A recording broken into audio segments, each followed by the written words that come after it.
Hoy tengo un tema que es un poquito peculiar, pero que precisamente hace 7 años el Señor habló a mi corazón cuando empezaba esta nueva etapa como ministro, y puso en mi corazón esta frase que ustedes tienen acá, que dice, ok, yo creo que las baterías no están funcionando otra vez. De repente, ¿hay un cargador por ahí? Si nos ayudan, mientras, ahora hasta el celular está molestando, ¿verdad? Muy bien, antes que hubiera iglesia, hubo discipulado.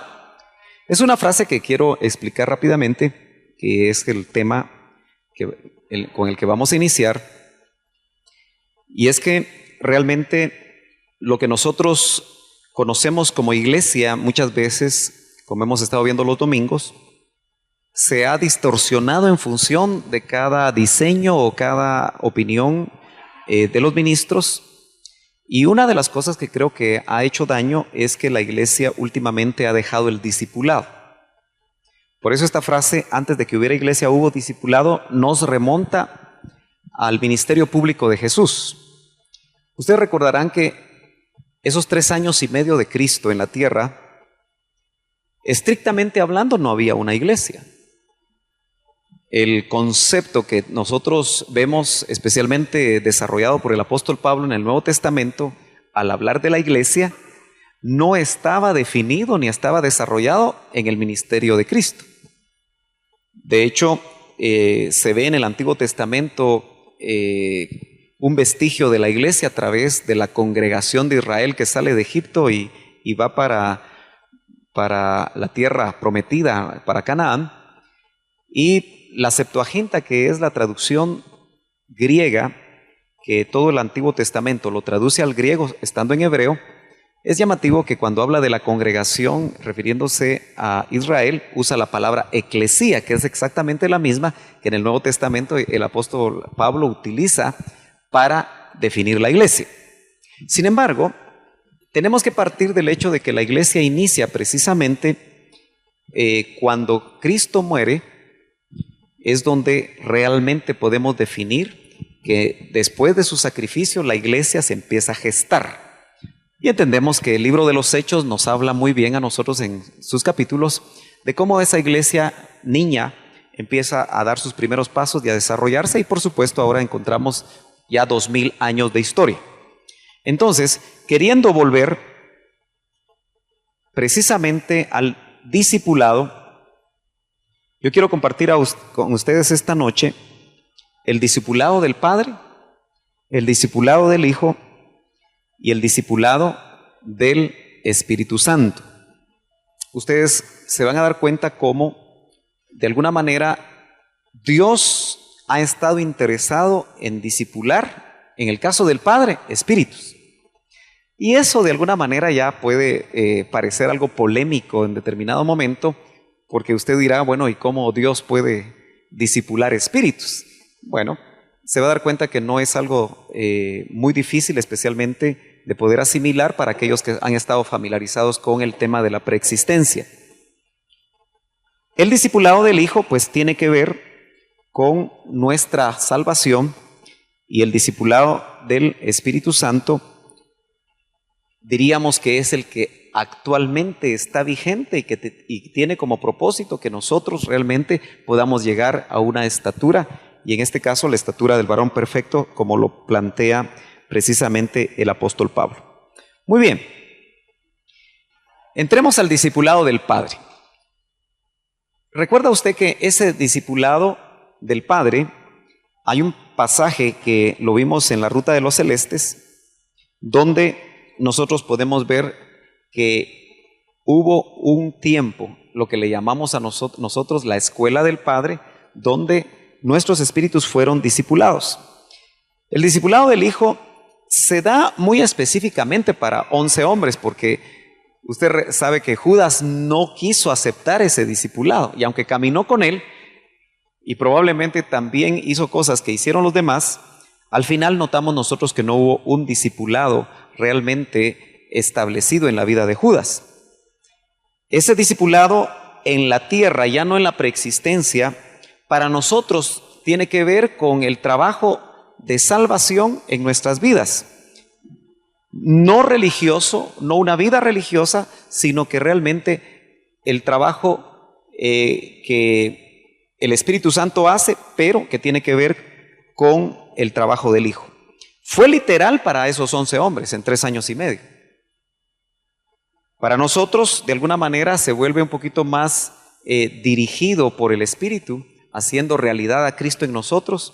Pero cuando llegamos al discipulado del Espíritu Santo en la tierra, como vemos acá, es para prepararnos, para que nosotros realmente nos parezcamos a Cristo. Acuérdese que uno de los grandes problemas que vive la iglesia, porque para mí la iglesia está en crisis, y está en crisis porque la iglesia ha perdido el norte, ha perdido la brújula. Y el propósito principal de la iglesia y el trabajo ministerial, llamémoslo así, del Espíritu Santo a través de hombres que van a cuidar de la iglesia y van a desarrollar la iglesia, el objetivo final es que usted, que está sentado aquí y que me está escuchando, al final se parezca a Cristo. Actúe como Cristo, piense como Cristo, desarrolle lo que Él desarrolló, obviamente sin ser Dios. Ese es el objetivo final. Si nosotros solo nos llenamos de conocimiento bíblico, pero no logramos traducir ese conocimiento bíblico a la vida, entonces definitivamente no se está alcanzando el objetivo. Y recuerda usted que el miércoles pasado hablamos de la iglesia novia. Y precisamente vemos que la iglesia novia, la que es arrebatada, es la que ha alcanzado ese nivel, esa estatura. Y cada vez que nosotros nos vemos a nosotros mismos y podemos ver los problemas, las situaciones que muchas veces enfrentamos, pareciera como que la distancia entre Cristo y nosotros se hace más larga o más enorme, cuando debería de ser mucho más corta, ¿no es cierto? Muy bien, veamos entonces otras cosas importantes acá. Veamos a qué le llamamos la escuela del Padre. La mayoría de ustedes están bien familiarizados con esto, pero vale la pena que lo estemos repasando. Apunte sus preguntas. Hoy voy a tratar de terminar a las 8:30 en punto, para que haya suficiente tiempo para preguntas.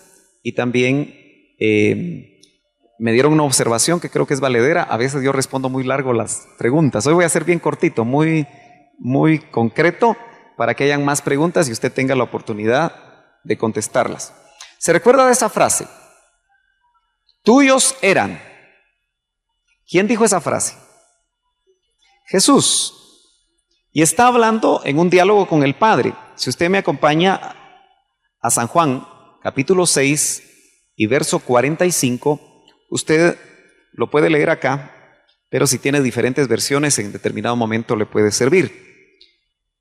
Precisamente el Señor en este verso dice, escrito está en los profetas, y serán todos enseñados por Dios. Fíjese que eso estaba escrito en los profetas, quiere decir que es algo que se escribió desde el Antiguo Testamento. Pero el Señor lo cita. Así que todo aquel que oyó al Padre y aprendió de Él, viene a mí. Es Cristo el que está hablando. Y está hablándole a un contexto de discípulos. No solamente los 11 o los 12 si usted quiere, sino que le está hablando a un grupo mucho más grande de discípulos que lo están siguiendo. Y entonces Él les trae esta enseñanza. Escrito está en los profetas, y serán todos enseñados por Dios. La pregunta es, ¿cuándo? Usted que está aquí sentado fue enseñado por Dios, y dice todos, y serán todos enseñados por Dios. ¿Cuándo fue eso? Probablemente usted ni yo lo recordamos, porque precisamente es en la vida preexistencial. Por supuesto, el tema no es la preexistencia, ya lo hemos visto, pero esta respuesta se encuentra solamente en la vida preexistencial. Y es lo que llamamos la escuela del Padre. Luego el Señor establece algo bien delicado porque dice, así que todo aquel que oyó al Padre, Y otra vez la pregunta es ¿cuándo? En la escuela del Padre. Y dice, oyó y aprendió, viene a mí. Y ese viene a mí es a Cristo. Uno se pregunta, porque acuérdese que nosotros no predicamos una religión, sino que predicamos y enseñamos una relación con Dios. Y precisamente esa relación con Dios se da a través del mediador. Dice que hay solo un mediador entre Dios y los hombres, Jesucristo hombre. Entonces, si Él es el mediador entre Dios, el Padre, entiéndase, y nosotros los hombres, Él dice que solo el que oyó y aprendió del Padre puede venir a Él. Entonces uno empieza a entender que muchas personas que no quieren tener ningún tipo de relación con Cristo pueden poner excusas en cuanto a que no quieren ser religiosos, pero realmente la Biblia no nos habla de una religión. La Biblia nos habla de una relación que nosotros vamos a establecer con Dios y que, insisto, se rompió por medio del pecado. Cuando entró el pecado por medio de un hombre, es decir, el primer Adán, dice que entró el pecado a todos los hombres. Pero por el sacrificio de Cristo, lo que Él hizo, según lo que dice el apóstol Pablo, así también por la muerte de uno entró la vida a todos nosotros y también el perdón de los pecados. Entonces, note usted que si usted ya llegó al Padre, o mejor dicho, si usted ya llegó al Hijo, para ser más exacto, es porque oyó y aprendió en la vida preexistencial, aunque la memoria ancestral a usted y a mí nos hayan sido veladas. Porque eso es lo que dice el texto. Y cuando yo me acerco a este pasaje, sé que algunos lo interpretan, que fueron enseñados por el Padre cuando leían el Antiguo Testamento, pero esa es una respuesta un poquito jalada. Porque dicen, bueno, cuando yo leí el Antiguo Testamento, como fue la revelación del Padre para Israel, entonces ahí oí y aprendí. No, eso se refiere realmente a una vida preexistencial. Así que el primer discipulado que nosotros tuvimos fue en la vida, gracias, preexistencial. Entonces usted tiene que darse cuenta por qué es tan importante el discipulado.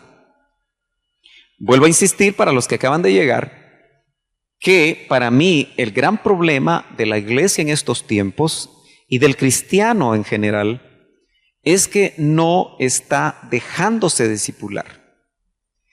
Y tampoco en muchos lugares están interesados en un verdadero y genuino discipulado. Si el Padre ya nos discipuló, y no sabemos por cuánto tiempo,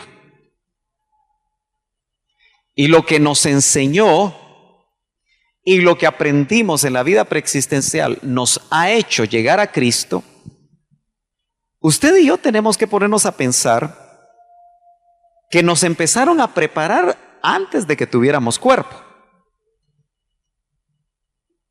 Y si nos empezaron a preparar desde antes de que tuviéramos cuerpo, es más, y si nos predestinaron antes de que tuviéramos cuerpo para ser hechos a la imagen del Hijo, nosotros tenemos, por así decirlo, un ADN espiritual que, así como el ADN físico va marcando todas las características que esa persona que es engendrada y nace va a tener, estoy hablando del plano natural, ese mismo ADN espiritual de alguna manera nos habla a nosotros que el discipulado del Hijo y el discipulado del Espíritu Santo, a menos que nosotros nos opongamos a ese discipulado, nos va a llevar a la meta que realmente el Señor ha trazado para cada uno de nosotros. Apunte sus preguntas. Veamos algo del discipulado del Hijo. Fíjese que cuando Él está hablando en esa oración intercesora de San Juan 17 y dice, tuyos serán, le dice al Padre. Fíjese, Está hablando de los discípulos con los que está. Pero luego dice, yo no solamente ruego por estos, sino por aquellos que han de creer por la palabra de ellos. Y ahí estamos nosotros. Entonces nos involucra. Y mientras todavía haya iglesia en la tierra y la salvación esté vigente por medio del nuevo nacimiento, la salvación por gracia, seguirán habiendo discípulos en diferentes generaciones discipulares, que ya deben haber muchas, porque los 11 con Matías 12 hicieron discípulos también, discípulos de Cristo. Y los discípulos de ellos hicieron otros discípulos, hasta llegar esa cadena discipular a nuestro tiempo. El problema está que la iglesia está perdiendo el poder del discipulado. La iglesia no debería estar exclusivamente solo para hacer actividades, solo para hacer eventos, solo para esto o lo otro, sino que la iglesia debe estar y todo debe ir encaminado, y aún la enseñanza de la palabra y todo lo que hacemos debe ir encaminado, vuelvo a insistir, a que usted se vuelva un clon de Cristo. Voy a usar ese concepto. Yo creo con todo mi corazón que los 11, y de alguna manera hasta la historia que de alguna manera logra llegar hasta el primer siglo de la era cristiana, marca que los discípulos de Jesús, estoy hablando de Pedro, estoy hablando de Jacobo, estoy hablando de Juan, estoy hablando de los que caminaron con él, la mayoría de ellos murieron muy parecido, martirizados como él murió. Es decir, que estuvieron dispuestos incluso a entregar la vida por lo que creían. Y podemos pensar entonces que por medio del discipulado del Hijo, que en el caso de ellos fue totalmente literal, Él se clonó en esos 11 hombres. Si leemos San Juan capítulo 1 y verso 14,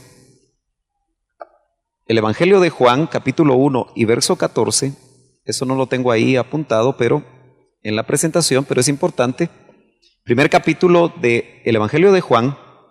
Me llama la atención, esta es una Biblia textual que traduce, y el Logos se hizo carne. Su Biblia debe decir, y el Verbo se hizo carne. Pero todos estamos bien sabidos que Logos se traduce palabra. Entonces muy bien podríamos decir, y la palabra se hizo carne. Entonces yo quiero que usted visualice esto, que el gran problema que tenemos nosotros es que sabemos palabra, es más, hemos entendido como que la palabra es solamente acumular conocimiento, y hemos entendido también de una manera equivocada que el discipulado es solamente recibir palabra. No es solo eso. El discipulado es una transmisión de vida, y lo que Cristo hace con sus discípulos es transmitir su propia vida. ¿Qué vieron los discípulos? Que las enseñanzas de Cristo, que nosotros podríamos definir como palabra, en Él se hizo carne. Entonces, ¿cuál es realmente el reto en este tiempo? Que la palabra que usted sabe, y más que la palabra que usted sabe, la palabra que a usted se le ha revelado, que ha dejado de ser logos para convertirse en rema, esa palabra se encarna en usted. Usted se imagina que en este país, donde se habla los más positivos y entusiastas, que el 50% de los 14 millones que hay en Guatemala son cristianos. Si eso fuera cierto, yo creo que debe andar entre el 25 y el 27% en realidad. Es decir, discípulos de Cristo. No estoy hablando de religión, estoy hablando de personas que han confesado tener un encuentro con Jesucristo y han nacido de nuevo. Si el discipulado fuera que la palabra se encarnara y el Cristo que llevamos dentro se manifestara en nosotros, ¿no cree que nuestra sociedad, mire, para empezar, nuestra familia sería impactada? ¿Sí o no? Nuestros compañeros de trabajo serían impactados. nuestra cuadra, por llamarlo así, sería impactada. Y por lo tanto, la sociedad sería impactada. Pero hoy no logramos ver ese impacto. Y domingo tras domingo se llenan las 22,000 iglesias que hay evangélicas en Guatemala y el impacto todavía no se ve. Solo habían en el primer siglo 11 hombres. Después, en Hechos 1, cuando el Señor se va, cuando asciende, les da instrucciones para que vayan a un aposento alto y hay 120. Bueno, ya hay, si usted quiere, cada uno de ellos tenía sus 10 discípulos, ¿verdad? Y Cristo se les aparece, según 1 Corintios 15, es lo que registra Pablo, a más de 500 personas. Bueno, con 500 personas, aunque no sabemos porque por alguna razón no estuvieron en el aposento alto, pensemos mejor en los 120, revolucionaron Jerusalén en el siglo I. Yo me pregunto por qué a nosotros nos cuesta revolucionar nuestra familia. Porque nos cuesta, si somos honestos, nos cuesta. Y nos cuesta revolucionar como lo hizo el Señor y lo hicieron estos hombres. Para mí la respuesta está, y el problema está, en que el discipulado se ha detenido. Tuyos eran, discipulado del Padre, y me los diste. Quiere decir que ahora nosotros estamos bajo la jurisdicción del Hijo. Solo que ahora el Hijo nos discipula por medio del Espíritu Santo. Porque no está, por lo menos físicamente, aunque qué especial es saber que sí está adentro de nosotros. Yo recuerdo que el doctor Ríos en una ocasión transmitió una frase que a mí me ha gustado mucho repetir y he meditado mucho en esa frase. Pero él decía, ¿cómo voy a tratar yo de resumir el Evangelio? Y él lo resumía en una frase. Él decía, el Evangelio es un hombre metido dentro de otro, refiriéndose a Cristo dentro de nosotros. Si nosotros no tenemos el testimonio que el Cristo que llevamos dentro realmente lo está, obviamente a nivel espiritual, entonces podríamos tener solamente una religión más. Pero si el Evangelio es un hombre, y en este caso el perfecto hombre, metido dentro de nosotros, sería el concepto que después quiso desarrollar en las epístolas el apóstol Pablo. Porque el apóstol Pablo habla del nuevo hombre. Solo que ese concepto dista mucho de lo que Nietzsche ese filósofo quiso decir cuando dijo o quiso escribir acerca del nuevo hombre en el contexto comunista para lograr una nueva sociedad. El concepto de nuevo hombre que estaba pensando el apóstol Pablo bajo revelación se fundamenta y se dirige a Cristo. Él es el nuevo hombre. Acuérdense que el Verbo se hizo carne y habitó entre nosotros y vimos su gloria, gloria como la del unigénito del Padre. Y por eso los evangelios nos inspiran tanto cuando nos acercamos a ellos y podemos ver en esos 3 puntos de vista de Mateo, Marcos y Juan, o mejor dicho, Mateo, Marcos y Lucas, que como viendo a Cristo en diferentes ángulos nos presentan la vida de Jesús. Y realmente nos apasiona ver cómo Él actuaba. Pero es realmente nuestro modelo. Sigamos. San Juan capítulo 17, verso 6, en el discipulado del Hijo para estos 11, dice, he manifestado tu nombre a los hombres, dice el Hijo al Padre. Es una oración intercesora del Hijo al Padre. ¿Estamos de acuerdo? Estamos en el contexto, ¿verdad? Dice, he manifestado tu nombre a los hombres que del mundo me diste. Tuyos eran y me los diste. Pero mire qué interesante. Esos que eran del Padre, que oyeron al Padre, que aprendieron al Padre y que por eso vinieron a Él, una de las características que tienen es que han guardado tu palabra. Note usted eso.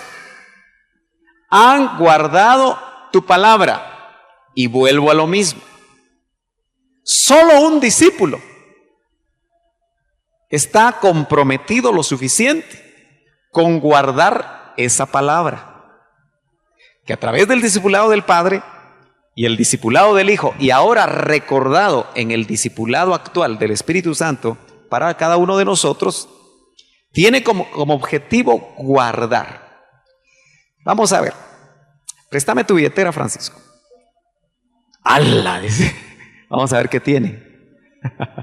Esto es lo que más guardamos los hombres, ¿verdad? Por lo menos de lo que andamos cargando, porque ahí está la licencia, ahí hay algo de dinero, ahí están las tarjetas de crédito, las Platinum, las Oro.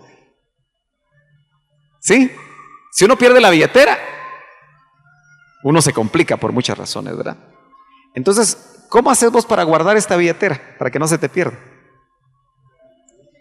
Uno siempre está pendiente de ella, ¿verdad? Hasta se toca por acá, a ver si está ahí en el bolsillo del pantalón.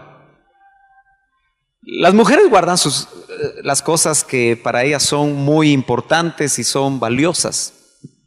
Y en las casas, cuando hay posibilidades, hasta se compran cajas fuertes y se escogen lugares bien escondidos para tener las joyas de la familia, o tener las escrituras de la casa, o tener las chequeras, o tener cosas que usted sabe que son importantes. Todo eso se queda demasiado corto, pero el concepto de guardar involucrado acá es aplicar, tenerla en el corazón y aplicarla. Dice, y han guardado tu palabra. Una característica importante de un verdadero discípulo es que guarda la palabra del Señor. Veamos el discipulado del Espíritu Santo. Otra frase de Cristo. Les conviene, les dijo a sus discípulos horas antes de morir, que yo me vaya y les enviaré al otro. Tenían al mejor discipulador, era el modelo. Dios hombre. Había caminado con ellos, les había enseñado cosas que tal vez no habían entendido porque les enseñaba por medio de parábolas y no era tan fácil entenderlo. Le tenían que preguntar, mira, ¿y qué significa esa parábola? Y algunas, gracias a Dios, quedaron reflejadas en los evangelios que Él se las explicó. Pero ahora les dice, les conviene que yo me vaya y les enviaré al otro.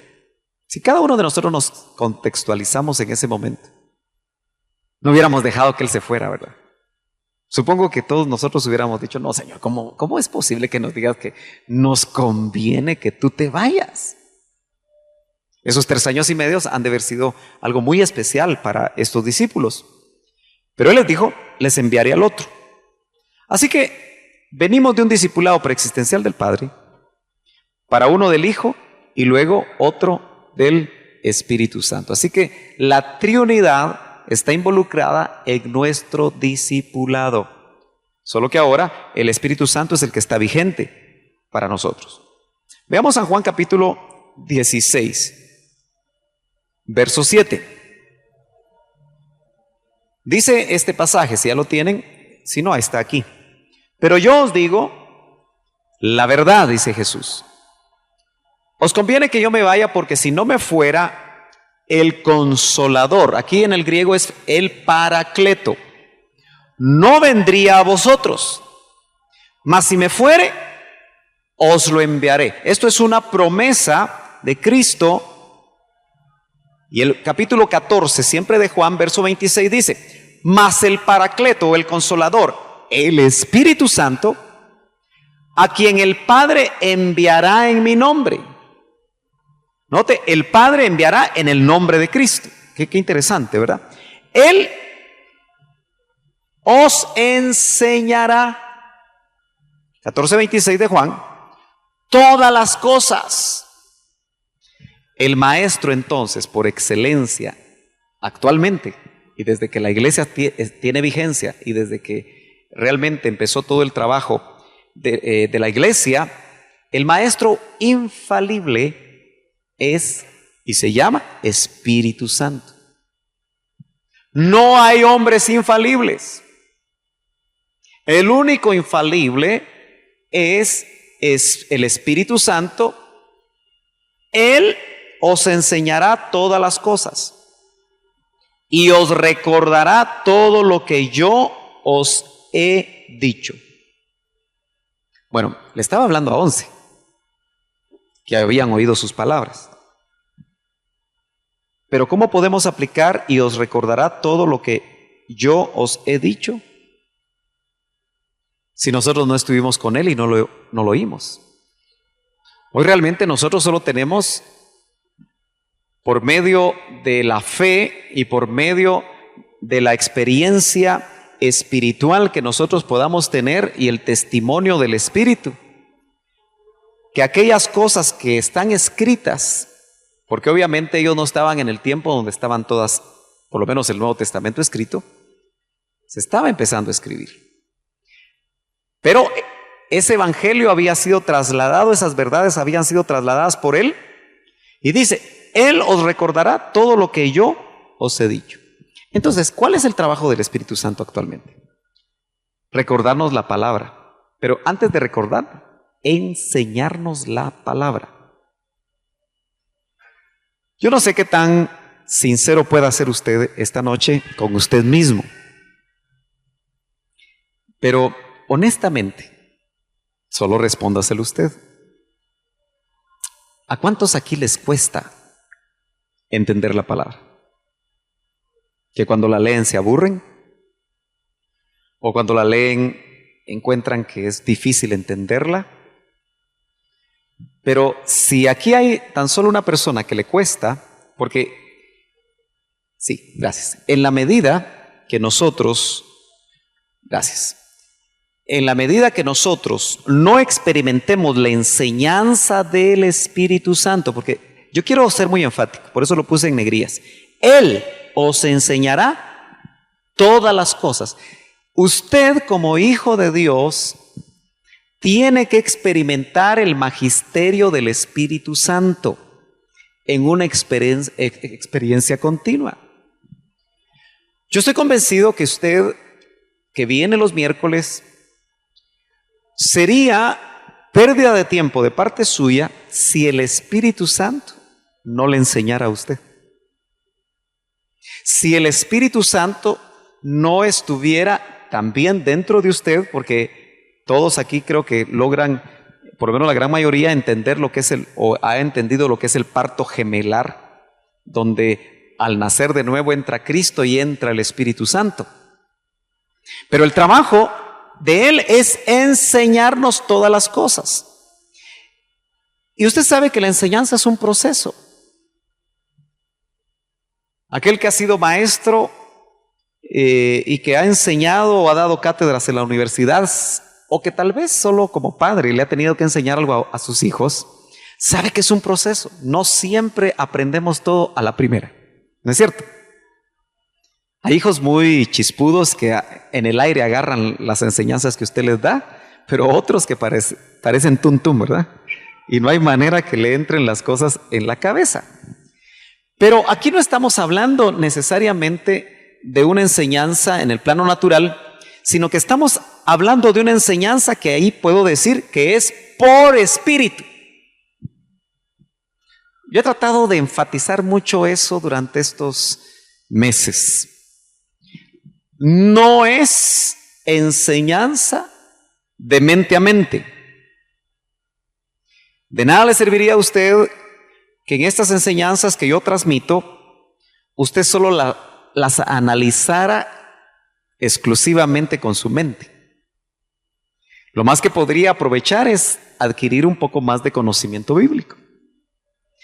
Pero yo lo que anhelo como ministro es ser un instrumento a través del cual el Espíritu Santo, como un instrumento nada más, me permita a mí que la enseñanza sea confirmada por el Espíritu que está dentro de usted, para que sea una enseñanza de espíritu a espíritu.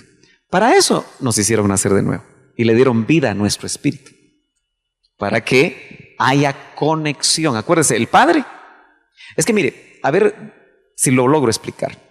Nosotros ya tuvimos eso cuando no teníamos cuerpo. Claro, si usted es muy razonador, estará tratando de ver, ¿y cómo es eso? ¿Será cierto eso? ¿Cómo así? Hasta estará pensando, ¿y tenemos espíritu pues? Y realmente en la escuela del Padre, ¿cómo era la enseñanza? Era de espíritu. El Padre es el Padre de los espíritus. ¿Sí o no? Y le enseñó a nuestros espíritus. Porque nuestros espíritus tienen mucho más edad que nuestros cuerpos. A la larga, si comparamos la edad de nuestro espíritu con la edad de nuestro cuerpo, la de nuestro cuerpo es sumamente pequeña en una línea de tiempo. Ahora, ¿nota usted que ya tuvimos esa experiencia? Donde llegaba espíritu a espíritu. Lo que tenemos que volver a alcanzar es eso. Y por eso, en el discipulado del Espíritu Santo, Él es el que nos enseña. Claro, lo va a hacer a través de la palabra. Si a usted la palabra se le abre, es por el Espíritu, no porque usted sea muy inteligente. Si usted entiende lo que un ministro está tratando de trasladarle, mejor dicho, también debería ser por Espíritu. Y lo más interesante es que Él os recordará todo lo que yo os he dicho. Sigamos avanzando porque el tiempo corre. Discipulado del Espíritu Santo. Veamos ahora en San Juan capítulo 14, verso 16. Es interesante que Juan, el Evangelio de Juan, nos habla mucho acerca de esto. Dice Cristo, y yo rogaré al Padre y os dará otro consolador para que esté con vosotros para siempre. Acuérdese que la palabra paracleto es uno llamado a estar a la par de. Y una experiencia maravillosa que nosotros podemos tener es percibir por espíritu la presencia del Espíritu Santo. Y es una promesa. Y os dará otro consolador para que esté con vosotros para siempre. Mire lo que dice San Juan 15, 26 ahora. Pero cuando venga el Consolador, a quien yo os enviaré del Padre, y le llama el Espíritu de verdad.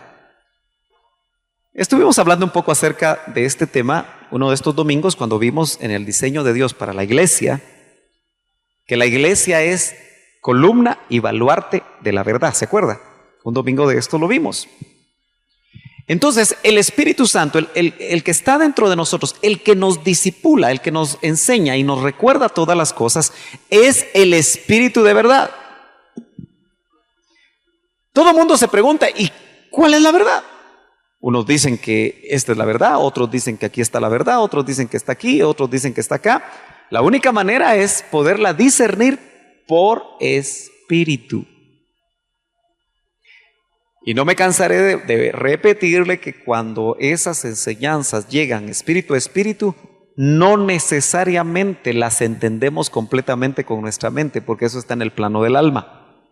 Por eso Jesús le decía a sus discípulos, lo que no entienden ahora, lo entenderán después. Yo no sé si a usted le ha pasado que hay algo que usted no logra entender completamente, pero algo le dice que es así, aunque usted mismo no lo puede explicar. Y por supuesto, no se puede explicar lo que no se ha entendido. Y dice, el cual procede del Padre.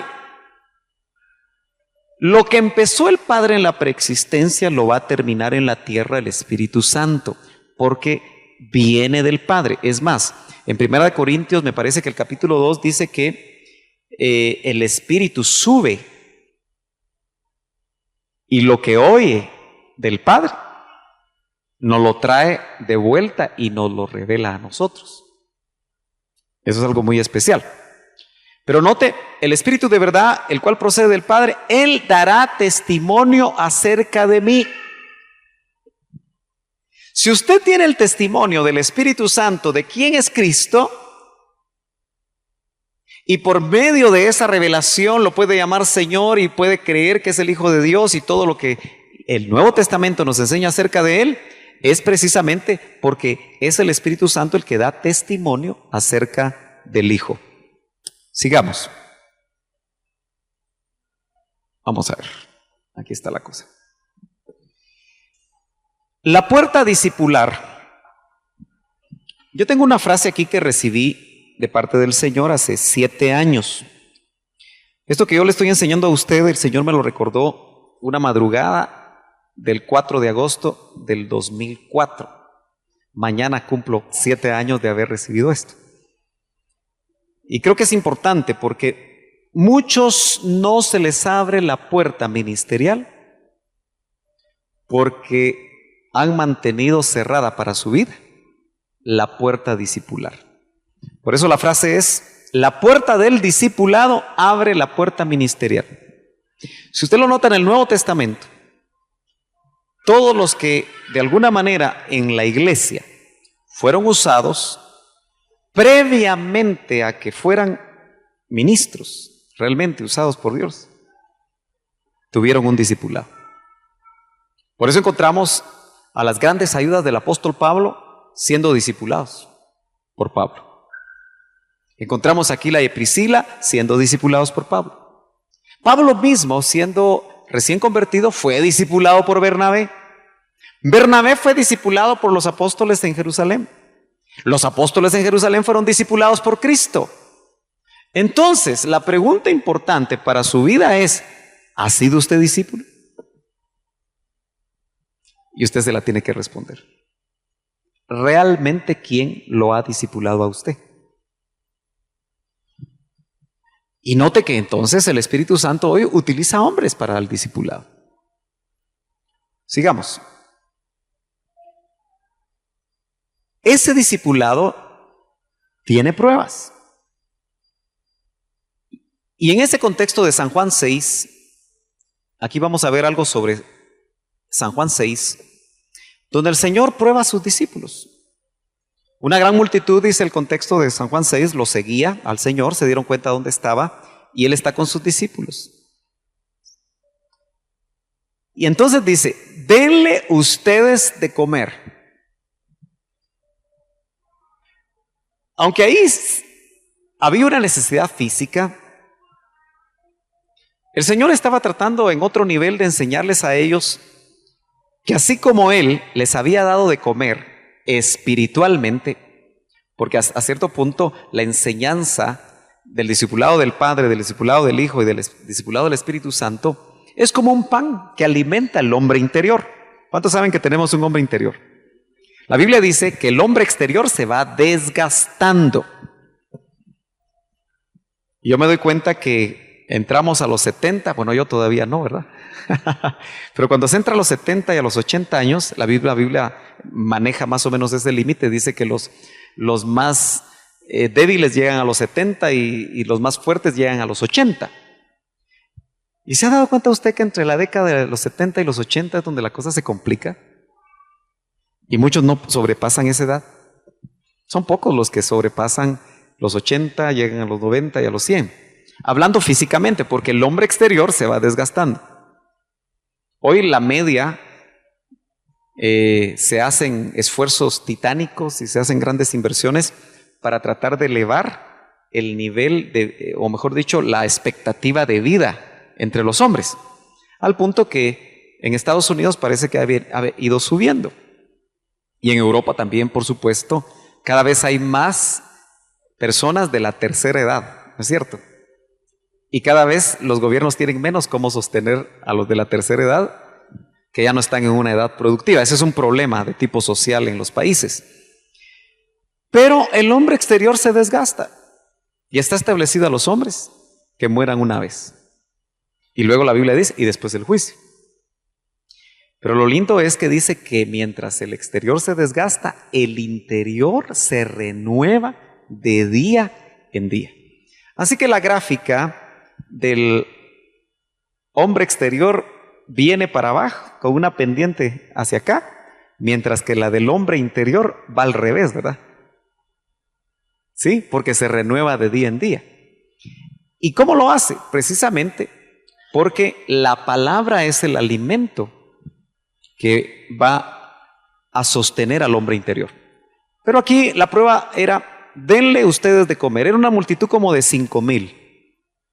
Y en esos tiempos se contaba solo a los hombres. Si unos 3,000 llevaban esposa, ya eran 8,000. Y si esos 3,000 que llevaban esposa tenían un hijo, ya eran 11,000. Era una multitud demasiado grande, ¿no? Veamos la prueba del discipulado. San Juan capítulo 6, verso 5. Cuando Jesús alzó los ojos y vio que había venido a él una gran multitud, dijo a Felipe, uno de sus discípulos, ¿de dónde compraremos pan para que coman estos? Y en el verso siguiente dice, pero esto decía para probarle. En el discipulado siempre van a haber pruebas. Y el Señor, así como estaba probando a Felipe, nos va a probar a nosotros. Yo creo que muchas personas rehuyen a un verdadero discipulado porque rehuyen a la prueba. Y Jesús está probando a Felipe. Él sabía, porque dice, él sabía lo que había de hacer, él sabía lo que venía. Pero quería saber cómo estaba la fe de Felipe. Quería saber cómo había asimilado las enseñanzas que le había dado. Quería saber cómo había asimilado también los milagros que ya le había visto a Jesús hacer. Y eso es lo que Jesucristo, lo que el Espíritu Santo actualmente quieren saber de nosotros cada vez que vienen pruebas a nuestra vida. Lo que hemos leído, las promesas que hemos recibido, las enseñanzas que han llegado a nuestro espíritu, a nuestro corazón, no es cierto que se ponen a prueba en las pruebas. No es lo mismo decir que Dios es proveedor sin un centavo en el banco. Pero si tú tienes tu cuenta bancaria y tienes tus reservas y todo está caminando bien, qué fácil es decir, Dios es proveedor. ¿No es cierto? Dios es sanador y tú tienes una excelente salud. Pero le es muy difícil decir, no imposible, a una persona que está con un cáncer terminal, Jesús es mi sanador. Siempre el discipulado va a ser puesto a prueba. Fíjese que esta multitud dice que llevaban 4 días de oír palabras sin comer. Aquí todos nosotros traemos nuestro té o nos traen o nuestro pastel de manzana. Pero ¿se imagina usted estar 4 días sin comer por oír palabra? En esos tiempos ni porque le paguen a uno, ¿verdad? Había mucha necesidad. Apareció un muchachito, un jovencito. Dios no hace acepción de personas. Y un joven puede ser en determinado momento crucial para que Dios actúe. Por eso, jóvenes que están aquí, no piensen que su juventud deba ser tenida en poco. Pablo le daba ese consejo a Timoteo. Ninguno tenga en poco tu juventud. Este era un jovencito. Y parece que era comelón. No llevaba un pan, ni llevaba 2, llevaba 5 panes. Pero no llevaba pan de trigo, sino que llevaba pan de cebada. Y al pan de cebada le llamaban el pan del pobre. Quiere decir que, aunque tenía hambre, no tenía muchos recursos. Era más barato el pan de cebada en esos tiempos. Note que 5, yo creo que cuando la Biblia pone no 3 panes, no 2 panes, no 7 panes, sino que pone 5, usted recordará que 5 es número de gracia. Así que esos 5 panes con los que se iba a dar de comer literalmente a toda esa multitud, también nos habla a nosotros de la necesidad que en el discipulado nosotros recibamos palabra de gracia. una palabra que a nosotros nos permita, insisto, ser alimentados en el hombre interior. Aquí vemos el pan del pobre. Veamos San Juan capítulo 6, verso 9. Aquí está un muchacho, dijo uno de los discípulos, que tiene 5 panes de cebada y 2 pececillos. Por supuesto, esos peces ya estaban muertos, ¿verdad? Y lo más seguro es que era pescadito asado, como aquel que Jesús resucitado le da a sus discípulos cuando está a la orilla de la playa, ¿verdad? En otras palabras, esos peces estaban muertos, ¿verdad? Y también creo que no es casualidad que han sido 2 pececillos. Mas dijo el discípulo con mucha falta de fe: ¿qué es esto para tantos? ¿Se ha dado cuenta usted que nosotros muchas veces, cuando vemos nuestra propia vida para servir al Señor, tenemos nuestros 5 panes y nuestros 2 pececillos y también pensamos, ¿y qué es esto para tantos? El discipulado siempre va a tener un objetivo. Cristo preparó a estos 11 hombres por 3 años y medio, porque sabía que al irse Él, iban a quedar 11 Cristos. ¿Se imagina cuántos Cristos esperaría Jesús, o mejor dicho, sí, Jesús tener en la tierra actualmente? En ese efecto multiplicador. Y me temo que lo que está quedando son millones y millones de religiosos. Usted tendrá su propia opinión. ¿Qué es esto para tantos? Cuando se da el milagro de la multiplicación que usted conoce, sobraron llamativamente 12 cestas de pan, acuérdese, de cebada. Esto nos habla del gobierno de la palabra. Donde exista el gobierno de la palabra, ahí hay discipulado. Porque quien va a guiar y dirigir la vida de un discípulo es lo que precisamente está en la palabra del Señor. El código de ética, el código de moral, el código de valores está en la palabra. Pero lo que sobran son 12 cestas y llamativamente el Señor les dice que las recojan, ¿no?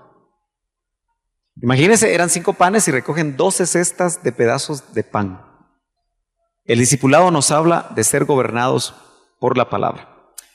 Esta es una foto de 2 pececillos, parece ser que es una foto antigua, donde se representan estos pececillos. Lo otro eran 2 peces asados, ¿verdad? Y llama la atención que estos 2 peces asados nos pueden hablar a nosotros de los 2 paracletos, ¿verdad? Cristo, que literalmente murió 2 veces, ¿verdad? Lo vimos en el holocausto, no podemos repetir eso. Nos habla de 2 muertes, porque los peces estaban, y llamativamente que los peces asados nos hablan a nosotros en cierta figura del mismo holocausto, ¿verdad? Según los que recibieron el holocausto cuando lo enseñamos. Pero también nos habla de una entrega total. Ese niño que llevaba los 5 panes y los 2 peces tenía una actitud que debe ser la actitud del discípulo. Y la vamos a ver en ese momento. Antes yo quisiera darle una pequeña información que quizá usted la conoce, pero tal vez le ayuda a ampliarla. Pero antes se dibujaba este símbolo. En el siglo I fue muy importante. Se encontró mucho en las catacumbas donde los primeros cristianos se ocultaban para no morir y que de todas maneras muchos de ellos fueron martirizados. En el siglo II la iglesia tomó la palabra ictis, que significa pez, en griego, como símbolo de Cristo. O sea, este símbolo donde lo ponían, se referían a Cristo. Hoy en día hay calcomanías, ¿verdad? Pero lo que representa este símbolo, que probablemente viene de eso, del concepto que identificaban esos peces con Cristo. Dice, como símbolo de Cristo, y a partir del siglo III se utilizaba extensamente entre los cristianos. Había una simbología. En esta simbología las letras de la palabra ictis representan las iniciales de la frase, la I es Jesús. La CH es Cristos, la TH es Teu, la Y Ius y la S es Soter, que significa cada una de esas. Ictus era Jesús. ¿Sí? La I, Jesús, de Jesús. La CH, Cristos, Cristo. La TH, Teu, Dios. La U de Huíos, Hijo. Y S, Soter, Salvador. Por eso la ay, ya me hice bolas. Soteriología. Ahí está. Es la que estudia dentro de la teología lo que es la salvación y la función sacerdotal de Cristo. Nota qué interesante. Y eso significaba en griego la palabra ictus, pez. Es decir, todo esto lo que se puede traducir es Jesús Cristo, Hijo de Dios, Salvador. Como en las persecuciones ellos no podían hablar abiertamente de Jesús, entonces dejaban un símbolo, que era, en cierta manera, solo entendido por los que también eran cristianos. Mire la profesión de fe de los cristianos de ese tiempo. Los cristianos, siendo minoría en un mundo pagano, tenían sus propios símbolos para identificarse y avivar su fe. En el pez ictus encontraban la profesión de fe, la razón por la que adoraban a Jesús y estaban dispuestos a morir. Los discípulos del principio estaban dispuestos a morir. Los asistentes a la iglesia y aún los creyentes, que no necesariamente todos son discípulos, ni siquiera están dispuestos a venir a la iglesia periódicamente. Imagínense a morir. Sigamos. Esta es una información interesante. Tertuliano fue uno de los llamados padres de la iglesia de ese tiempo y dijo algo muy interesante. Dice, los creyentes, dijo él, son pequeños peces, según el conocido pasaje de Tertuliano que dijo, nosotros pequeños peces, tras la imagen de nuestro ictus, Jesucristo o Jesús Cristo, nacemos en el agua. Y la explicación que dan acerca de esto es que estaba haciendo una alusión al bautismo. El cristiano no solo murió y nació de nuevo en el bautismo, sino que vive de las aguas del bautismo, es decir, en la gracia del Espíritu Santo. El cristiano que se aparta de la vida de estas aguas muere, como un pez muere al salir del agua. El cristiano muere si se deja seducir por la mente del mundo. Interesante, ¿verdad? Sencillo. Pero nota que esa alusión histórica, porque es histórica, de Tertuliano, nos indica cómo ellos, el símbolo del pez, lo relacionaban con Cristo. Muy bien, avancemos otro poquito. Me quedan 20 minutos de sobra, creo yo. Hoy voy a ser más cuidadoso con el tiempo. Veamos la actitud del discípulo reflejada en ese joven. La actitud del muchacho debe ser la actitud de todo discípulo de Cristo. Está dispuesto a dar lo que tiene para que en las manos de Cristo se hagan los milagros. Esto no solamente hace alusión a cosas materiales, sino que a aquello que cada uno de nosotros realmente tenemos, que podemos pensar que es pequeño, que es muy poco, que no vale mucho, pero si lo llevamos a Cristo y se lo entregamos, Él es el que puede obrar tremendos milagros en nuestra vida y siempre para beneficio de los demás. Ok, dentro de esto es importante recordar lo que significa Elim. No estoy hablando en este caso de la denominación Elim, estoy hablando de lo que significa Elim. Fíjese que Elim era un lugar de 12 fuentes de agua que nuevamente nos habla del gobierno de la palabra, como esas 12 cestas de pan de cebada que fueron recogidas en ese milagro de la multiplicación de los panes.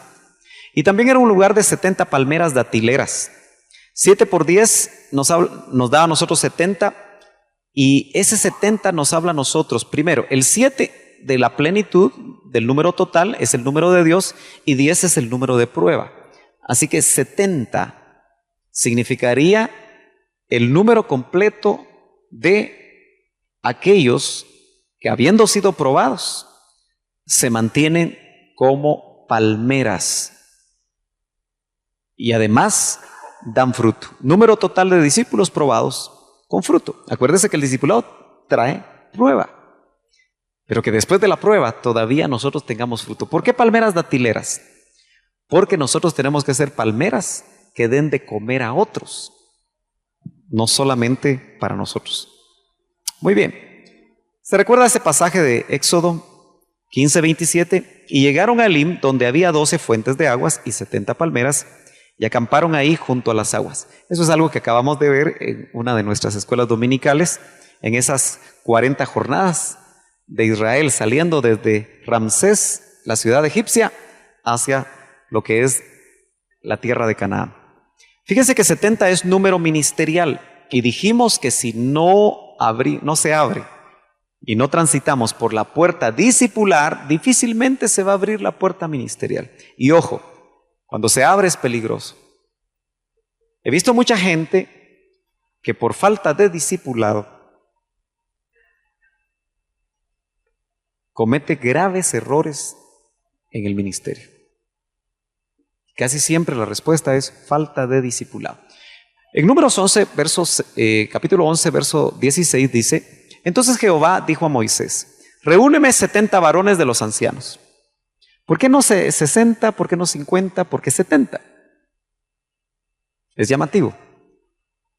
De Israel, que tú sabes que son ancianos del pueblo y sus principales, y tráelos a la puerta del tabernáculo de reunión y esperen ahí contigo. Y yo descenderé, dice Dios, y hablaré ahí contigo, y tomaré del espíritu que está en ti, y pondré en ellos, y llevarán contigo la carga del pueblo, y no la llevarás tú solo. Dios ha diseñado también a la iglesia para que un solo hombre no lleve la carga de todo el pueblo. Pero una característica interesante que tiene que ver con el discipulado es que en este caso Dios actuó de una manera tremenda, porque tomó del espíritu que había en Moisés y lo puso en ellos. En cierta manera, lo que hizo fue 70 clones, ¿verdad?, de Moisés. Qué importante es que por medio del discipulado nosotros podamos tener el mismo espíritu de aquel que nos discipula. Por supuesto, eso era totalmente inobjetable cuando los 11 tenían de discipulador a Cristo. El gran problema actual y el gran reto de aquel que discipula, y por supuesto todos fuimos llamados a discipular. ¿Se acuerda de la gran comisión, Mateo 28, 19 y 20? ¿Quién sabe de memoria ese texto? Pero completo, desde el capítulo 28, desde el 19 y el 20. ¿Quién lo sabe? ¿Lo sabe usted? Todo lo deberíamos de saber de memoria. Toda potestad me es dada en el cielo y en la tierra. Por tanto, id y haced discípulos a todas las naciones, bautizándolos en el nombre del Padre y del Hijo y del Espíritu Santo, enseñándoles a que guarden, otra vez, porque el discípulo es el que guarda, todas las cosas que yo os he mandado. Y he aquí, si hacen eso, yo estaré con vosotros todos los días hasta el fin del mundo. Esa es la gran comisión. Así que usted que está sentadito aquí, yo le pregunto, ¿a quién está discipulando? Nuestra responsabilidad es discipular. ¿Nota? Y llevarán contigo la carga del pueblo, y no la llevarás tú solo. La gran responsabilidad del que discipula es transmitir vida y no conocimientos nada más. Lo fácil y lo que la mayoría hacemos es transmitir conocimientos. Lo difícil es transmitir vida. Porque si tu enseñanza no es congruente con tu vida, ¿qué vida transmites? Ayer platicaba hasta un poco tarde con un hermano de otra congregación y platicábamos de esto. Y yo recordaba una frase que sale de aquella recomendación del apóstol a Timoteo. Ten cuidado de ti mismo y de la doctrina. Porque para Pablo, vida y doctrina son sinónimos. Ten cuidado de ti mismo y de la doctrina. De ahí saco yo el siguiente pensamiento. Tu doctrina, hermano, es exclusivamente lo que tú vives. Tu doctrina no es lo que tú sabes, aunque creas que así es. Pero delante de Dios, tu doctrina es lo que vives, no lo que tú sabes. Y eso deberíamos meditar. Si son 5 versos lo que tú vives, esa es tu doctrina. Si tu conocimiento es del Génesis al Apocalipsis, magnífico, pero no lo vives, es conocimiento teórico lo que tienes. Muy bien, ya vamos a terminar. 70 también se ve nuevamente en el Nuevo Testamento, ya con Cristo, en un contexto de discipulado. Dice, después de estas cosas designó el Señor también a otros 70, a quienes envió de 2 en 2 delante de él a toda ciudad y lugar a donde él había de ir. Tenemos que entender, infiriendo que él también, ellos formaban parte del discipulado. Por eso está que hemos hablado, no tenemos hoy el pizarrón, de círculos concéntricos de discipulado. Para mí el más grande fueron los 500 que lo vieron. Luego los 120 que estuvieron en el aposento alto, círculos concéntricos de cercanía con Cristo. Luego los 70 que están mencionados acá, luego los 12, luego un circulito chiquito, los 3 de las experiencias grandes con Cristo. Monte de la Transfiguración, Getsemaní. Pero todavía hay un circulito más chiquitito, que era el de Juan, el que se recostaba a su pecho. El único de los 11, porque ya Judas estaba buscando su camino, como dice la Biblia, el único de los 11 que tuvo el valor de estar al pie de la cruz junto con 3 mujeres. Y ahí sí nos golearon 3-1. No como hoy, que no sé cómo quedó la cosa. 6-0. Bueno, esa goleada estuvo peor. Muy bien. Note, el Señor también envió a otros 70. Y les decía, me gusta mucho esto. La mies a la verdad es mucha, es decir, la cosecha, el grano, tipificado obviamente en los hombres, mas los obreros pocos. Por tanto, rogad al Señor de la mies que envíe obreros a su mies. Si no hay discipulado, no hay obreros. Si no hay obreros, no hay ministros. Si no hay ministros, no se puede hacer un trabajo completo.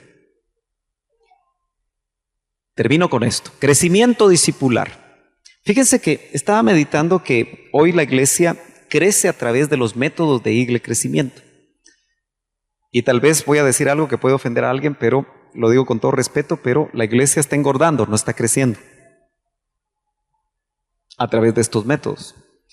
La palabra crecía, se crece solamente en el plano de Dios si hay un crecimiento discipular. Si no, solamente se engorda en número. Y acuérdese que los tumores también crecen. La palabra crecía y el número de los discípulos, no asistentes, se multiplicaba. Como que el verdadero crecimiento que a Dios le interesa es el discipular.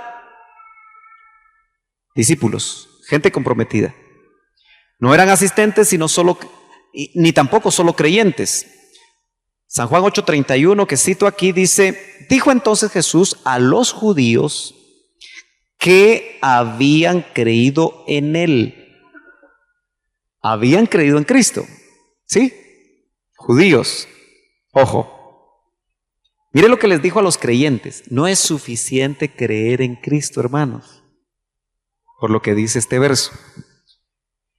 Si vosotros permaneciereis en mi palabra, seréis verdaderamente mis discípulos. Si no permanecemos en la palabra, ¿qué somos? Creyentes. Y todavía peor, asistentes a una congregación. Muy bien. La conclusión: cuando la palabra crece, atrae verdaderos discípulos. Bueno, yo ya terminé y voy a pedir a los hermanos que me ayudan precisamente. ¿Sí? Muy bien. Veamos si hay preguntas del tema. Como les dije, vamos a tratar de ser bien cortos en las respuestas para que todos puedan hacer sus preguntas. Si me ayudan con el micrófono, no sé si vamos a usar inalámbrico. ¿Sí tenemos? ¿No hay inalámbrico hoy? Bueno, entonces, si usted tiene una pregunta, no sé si algunos tienen ahí alguna escrita que dentro de sus notas hayan apuntado. Yo voy a acercarme con este micrófono para que todos puedan escuchar. ¿O sí hay? Ah, muy bien. Aquí hay uno no inalámbrico, pero sí alámbrico. Muy bien. Levanten su mano, por favor, y en la forma como están levantando, aquí el hermano Julio está levantando la mano, así en ese orden se van a hacer las preguntas. Dios le bendiga, hermano Sergio. Amén. En el pasaje de San Juan 6:45 dice, y todos, hablando en plural, sí, serán enseñados por Dios. Luego dice, todo el que ha oído y aprendido del Padre viene a mí. Sí. La segunda parte dice, todo. Es singular, no es plural. Entonces mi pregunta es, cuando dice todos, hasta los que hoy en día no han creído, ¿ellos también fueron enseñados? Sí, tenemos que ser muy concretos en que la Biblia dice que todos, pero después dice, el que oyó. Tenemos que entender que todos oyeron. Y aprendió. Por ejemplo, pongámoslo en el plano humano de un maestro. Un maestro, si tiene 30 alumnos, les enseña a todos, ¿no? ¿Sí? Le está enseñando a todos. ¿Pero todos aprenden? Te pregunto, ¿todos aprenderán? La experiencia nos indica que no todos aprenden, porque cuando se hacen los exámenes uno se da cuenta que no aprenden. Con esa idea, todos fuimos enseñados por Dios, porque dice y se hace alusión a los profetas, pero no todos verdaderamente oyeron. Tú sabes que un alumno puede estar escuchando otra cosa, ¿verdad? O puede estar pensando en otra cosa, o no poniendo atención. Dice que solo el que oyó y aprendió es el que viene a Cristo. Entonces todos tuvieron la oportunidad de poder oír, pero no todos estuvieron interesados. De ahí surgen otros temas preexistenciales que no vienen al caso, pero como prometí no alargarme, entonces lo vamos a dejar ahí. Otra pregunta. Sarita, vamos a ver si llega ahí el cable. Hoy van a tener que hacer malabares con el cable. En algún momento, si usted se puede acercar al cable, así lo hacemos más rápido, al micrófono mejor dicho. Por ahí va el hermano con el micrófono. La razón que se usa el micrófono para la pregunta es porque estamos grabando. Entonces debe de quedar la pregunta grabada. Adelante, Sarita. Hermano Sergio, ¿no será, se puede hacer la comparación de cuando se tira la semilla, ¿verdad? Sí. Entonces eso puede ser el reino. Ajá. Y el discípulo puede ser más la iglesia. Sí, digamos, tal vez usted lo está viendo, por lo menos los 4 grupos en la parábola del sembrador de Mateo 13, ¿verdad? Acuérdense que la semilla era la palabra de Dios. Así que el problema no estaba en la semilla. Y se tira al terreno duro y sabemos que ni siquiera penetró la semilla, sino que las aves se llevaron la palabra, ¿verdad? Y así cada uno de los terrenos, aunque brotan rápidamente, no llevan fruto, solo el que cae en buen terreno. Lo que usted dice, hermana Sarita, tiene que ver con eso que yo creo que preexistencialmente, en función de cómo respondió cada uno, definió su vida existencial. Si aprendió, viene al Hijo. Si no aprendió, incluso si aprendió, ya vienen con predestinaciones, como por ejemplo el ser a la imagen de Cristo. Si no aprendió, de ahí surgen todas las gamas, las diferentes gamas que se ven en el reino de diferentes grupos. Ahí están los acompañantes de la novia, ahí están los del reino, ahí están, incluso uno mira en el templo de Ezequiel, ya me hicieron meterme al tema, ¿verdad? Pero ese tema es muy amplio, pero uno mira porteros en el templo de Ezequiel, en contextos de eternidad, ¿verdad?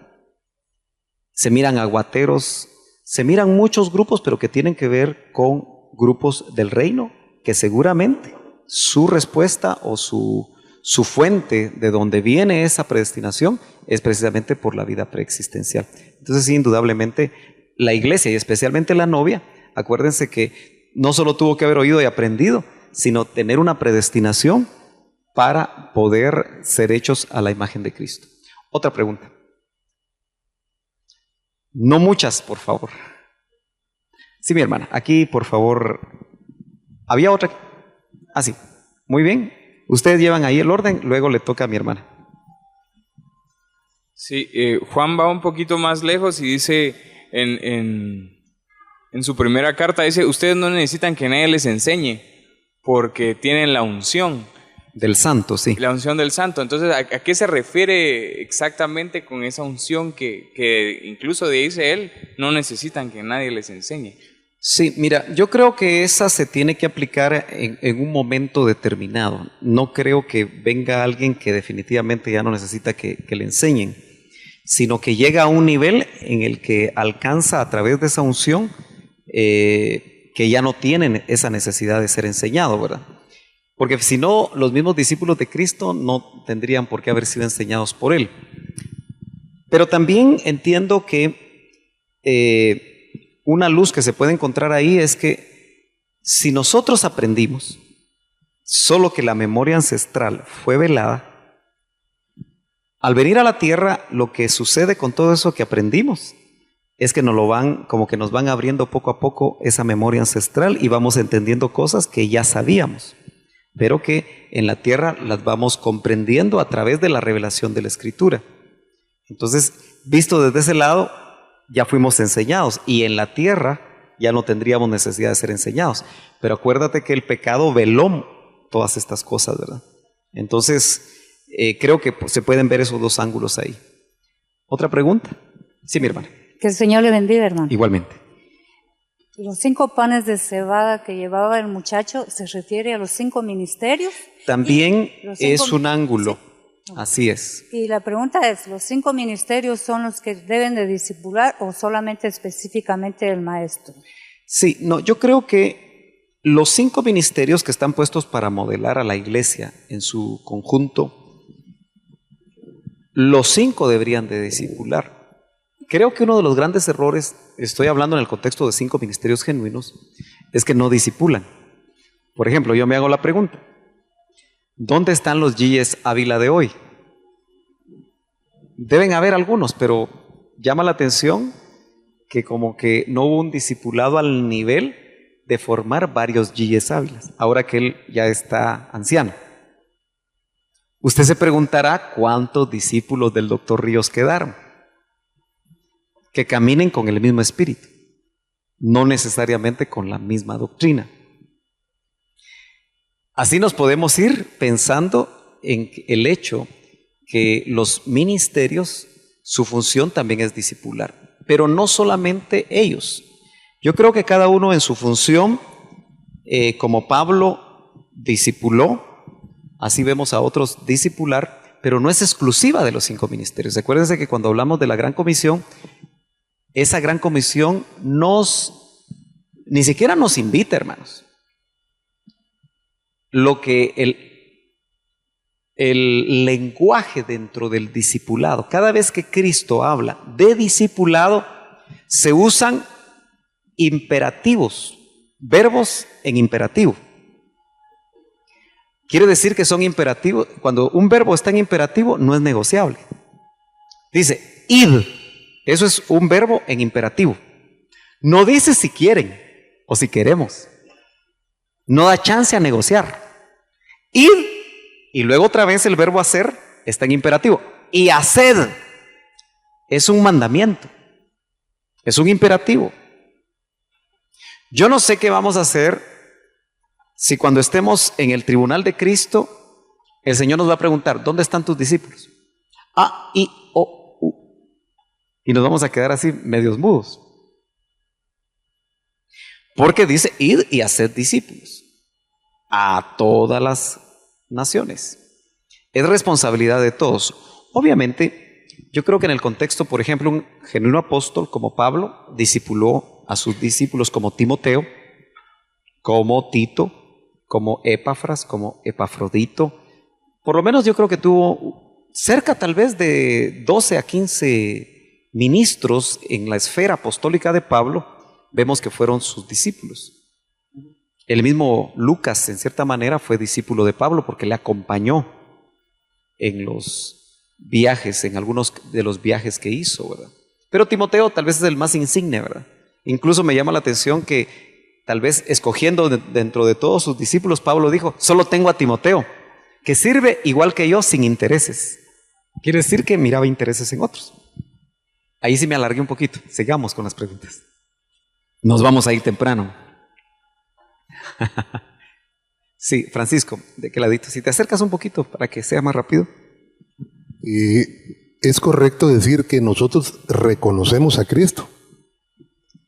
Podríamos decir que sí, porque en la vida preexistencial tuvimos que haber tenido cercanía a Él. Acuérdese que en la vida preexistencial, si era la casa del Padre, ¿cómo podemos pensar de una casa del Padre donde no estuviera el Hijo?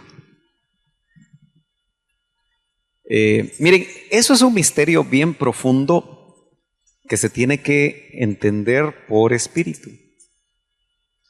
Pero, ¿por qué no se avergüenza de llamarnos hermanos? Yo siempre caigo en el pasaje de Hebreos 2.14. Si lo leemos rápidamente, Hebreos 2.14, ¿dónde dejé mi Biblia? Hebreos 2.14, porque es muy revelador. Porque habla de unos hijos que ya eran hijos sin tener cuerpo. Y yo me pregunto, si esos eran hijos sin tener cuerpo y fueron enseñados en la casa del Padre, y ahí estaba el Hijo con mayúsculas, tuvimos una relación de hermanos, por supuesto sin ser divinos. Bueno, mire pues, así que por cuanto los hijos, no los que iban a ser hijos, da por sentado. Así que, por cuanto los hijos fueron, dice esta versión, consustanciales, dice esta versión, vamos a leer una más sencilla. Déjenme leer aquí. Es que esta es una Biblia textual, sin embargo, sale del original griego, pero para no meternos en problemas con esa palabra hoy, para no ampliarme demasiado, dice, así que por cuanto los hijos participan de carne y sangre, noten, por cuanto los hijos participan de carne y sangre, ya eran hijos sin haber participado de carne y sangre. ¿Lo notan? Por cuanto los hijos participan de carne y sangre, Él, hablando de el Hijo, igualmente participado también de lo mismo. Entonces aquí vemos hijos que ya eran hijos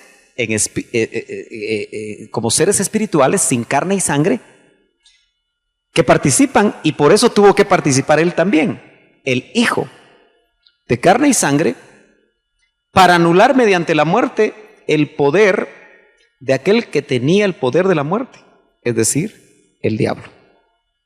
Pero ahí lo interesante es que ya hay hijos. ¿Quién hizo la pregunta? Tú, ¿verdad? Entonces yo creo que la comunión nuestra en la casa del Padre debe haber sido mucho más allá de lo que nos imaginamos. Tal vez por eso, mire, yo no sé cómo ha sido su vida, hermano. Usted que llegó al Hijo. Usted, porque dice que solo el que oyó y aprendió viene a mí. Yo puedo contar mi historia, ¿verdad? Porque es la que conozco muy de cerca. Pero yo le puedo decir a usted que a pesar de dificultades familiares y a pesar de muchas circunstancias, yo puedo percibir que desde muy pequeño Dios propició que yo llegara a Él. Desde muy temprana edad. Obviamente, nací de nuevo a los 11 años. Hoy con 51 tengo 40 años de haber nacido de nuevo. Y me siento como pez en el agua. Pero no a todos les pasa lo mismo. Usted conoce personas que hasta en el lecho de muerte se encuentran con Cristo. Y uno se pregunta ¿por qué? ¿Por qué les costó tanto? ¿Por qué lo negaron tanto?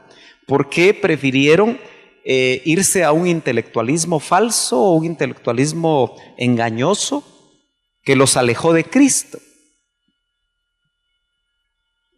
¿Por qué razón navegaron en religiones raras o distantes o en filosofías humanistas que los alejaron de Cristo?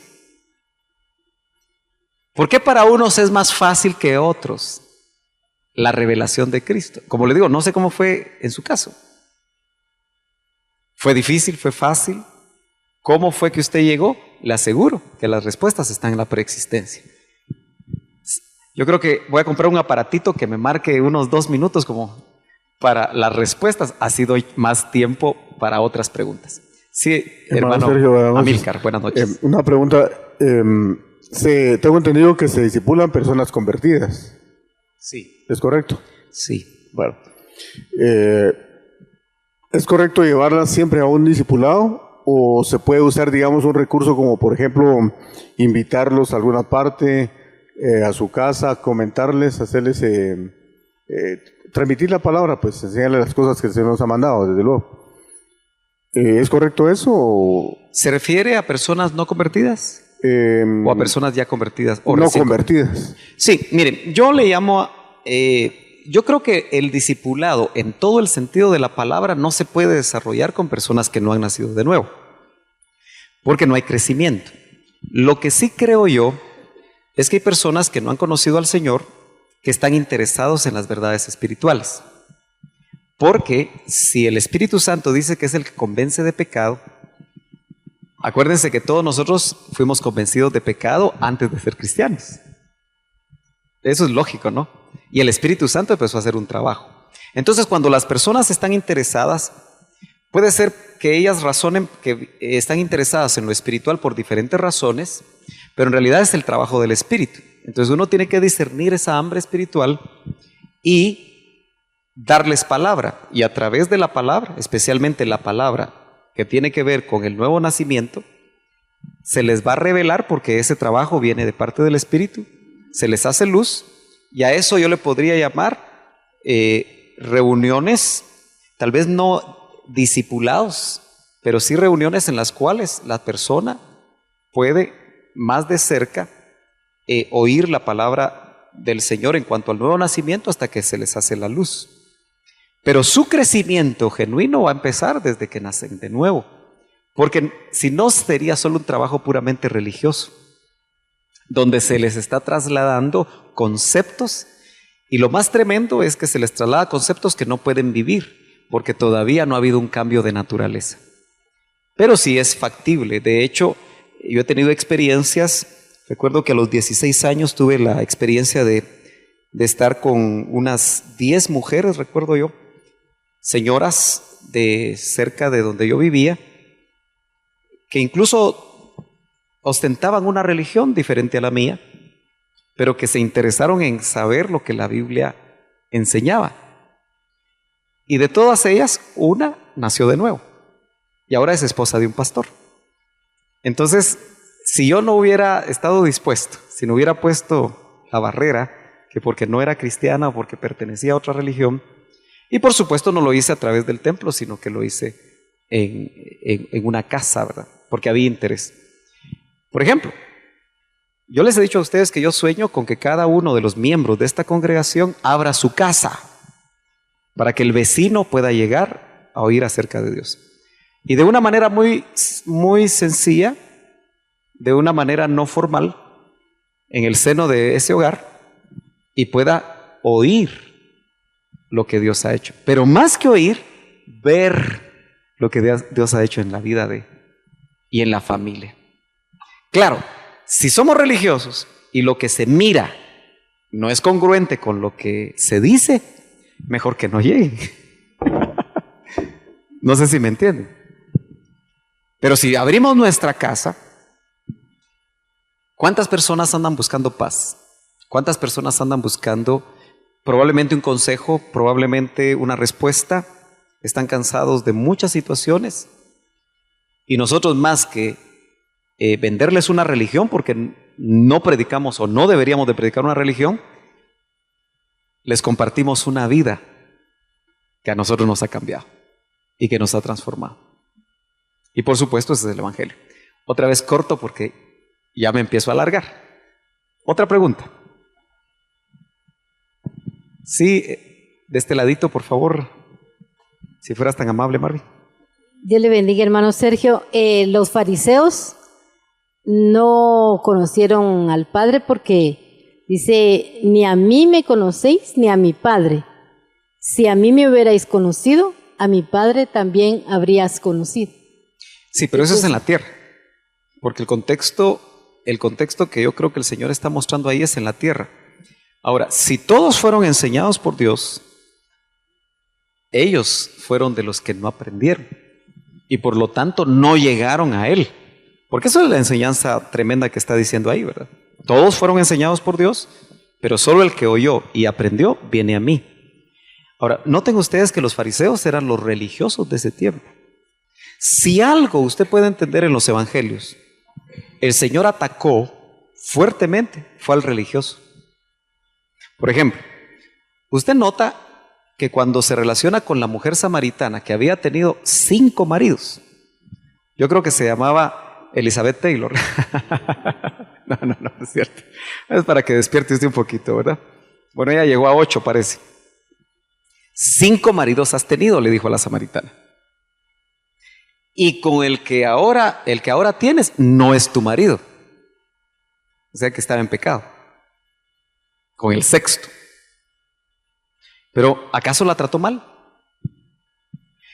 A la mujer sorprendida en el pleno adulterio, según la ley la querían apedrear porque la ley decía eso, y la ley que venía de su padre, pero en el contexto de la ley. Cuando se fueron todos los que querían apedrearla, y se quedó el único que podía hacerlo, porque en él no había pecado. Porque él dijo, el que esté libre de pecado, que tire la primera piedra. Y se fueron todos. Pero él estaba libre de pecado. Y en lugar de agarrar piedras, le dijo, la levanta y le dice, vete y no peques más.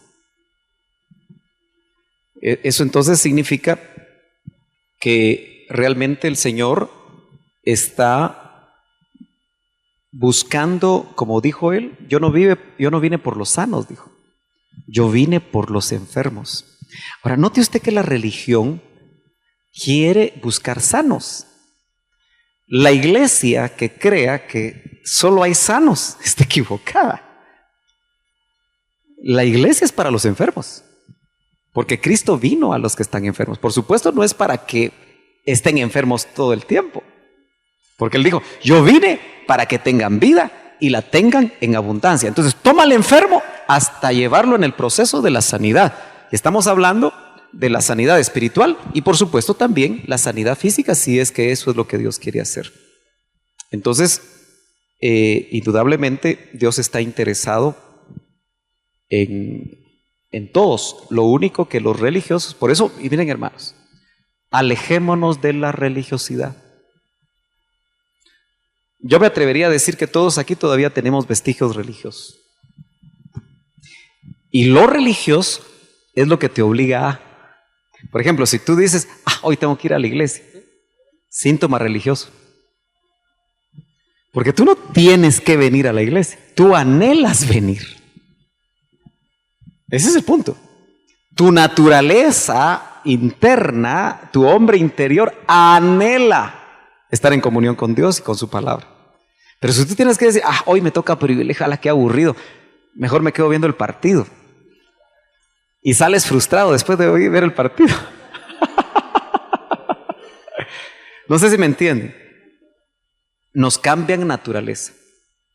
Al religioso no le cambian nada. El religioso solo es fachada. ¿Cómo les llamó el Señor? Sepulcros blanqueados, bonitos por fuera, llenos de pudrición por dentro. Otra pregunta. Buenas noches. Buenas noches, ¿cómo estás? Yo tengo una pregunta que realmente es 3 en 1 y me ha inquietado esta semana, ¿va? Y la pregunta es que si solo el predestinio de la novia es total, o los que aprendieron en la preexistencia pueden ser novia, y cómo sé si yo aprendí en la preexistencia. Eso es mi... Ok, bueno, vamos por partes.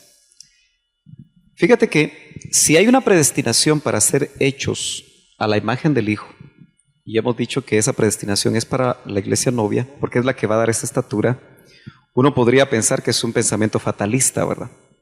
Ahora, lo que sucede es que ninguno de nosotros tiene el 100% de seguridad en cuanto a eso. Por eso un ministro tiene que predicar igual a todos. Pero hay una cosa, no todos responden igual. ¿Cómo tú puedes saber que realmente tú estás en esa línea, especialmente de ese grupo llamado los hijos, que vimos hace un momento en Hebreos 2:14? Es que hay características en ti que te distinguen de los demás. ¿En qué sentido? Porque hay algunos que les es tan fácil consagrarse, o por lo menos les es mucho más fácil que a otros. Porque unos logran realmente desarrollarse mucho más que otros. Seguramente hay ahí un trabajo de parte de Dios. Obviamente, uno podría decir, bueno, yo ya descubrí que no soy novia, me dedico a pecar, ¿va? Eso indicaría que ni siquiera has nacido de nuevo. Porque la nueva naturaleza pelea con el pecado. Porque lo cambiaron de adentro. El cambio es de adentro para afuera. Ahora, las ubicaciones, que esto es una ubicación, yo creo que definitivamente nosotros tenemos que estar todos con la idea de que tenemos la opción a ser novia. Aunque lo voy a plantear de esta manera. Fíjate que muchos grupos han creído que la salvación es predestinada. Eso es más complicado todavía. Porque entonces dicen, bueno, solo los predestinados se salvan. Más complicado todavía, ¿no? Pero algunos trataron de graficar eso de una manera sencilla al hacer un dintel de una puerta donde está aquí. Una puerta siempre te puede permitir pasar de un lado a otro, ¿no es cierto? Entonces, la persona que pasaba el umbral de la puerta en esa forma como trataban de ejemplificar, ya adentro, miraba arriba que decía, usted es predestinado. Pero eso no lo podía ver cuando estaba afuera. Porque eso une lo que es la preordenación. Porque está preordenado. Lo preordenado es lo que tú decides. Cuando la persona cruza la puerta, decidió cruzarla. Y cuando se voltea, dice, usted es predestinado. Entonces, yo podría utilizar eso mismo para tratar de hacer algo muy complicado, sencillo. Que aquel que cruza el umbral de la consagración, de la entrega, del discipulado, del decidirse a dejarse trabajar por el Espíritu Santo en el discipulado del Espíritu que nos lleva a la imagen de Cristo, cuando se decide y cruza el umbral, usted es novia. Pero antes no lo sabe. Pero todo el que lo cruza siempre va a leer lo mismo. No sé si lo logro explicar. Algo muy difícil, tratar de explicarlo un poco fácil. Otra pregunta. ¿Por dónde van? ¿Ya no hay? Ok. Si no hay, estamos a 5 minutos, siempre recogemos una ofrenda y vamos a dar lugar a los hermanos. Ok, mientras, aquí hay otra pregunta y mientras los hermanos pueden pasar, por favor, a recoger la ofrenda que voluntariamente recogemos. Así que, muy bien, la podemos oír mientras usted aporta esta ofrenda. Adelante. Esta pregunta ya una vez se la hice en un tema que hicimos un martes. Sí. Es que se plantea que los ministros son los amigos del esposo, del novio. Sí. Entonces, mi duda es que no son la novia. Ajá. Pero ustedes como ministros, sabiendo esto, no sé, siempre me queda la duda, si ustedes no son parte de la novia, pero tienen esa esperanza de ser la novia, no sé si... Ok, te entiendo el punto.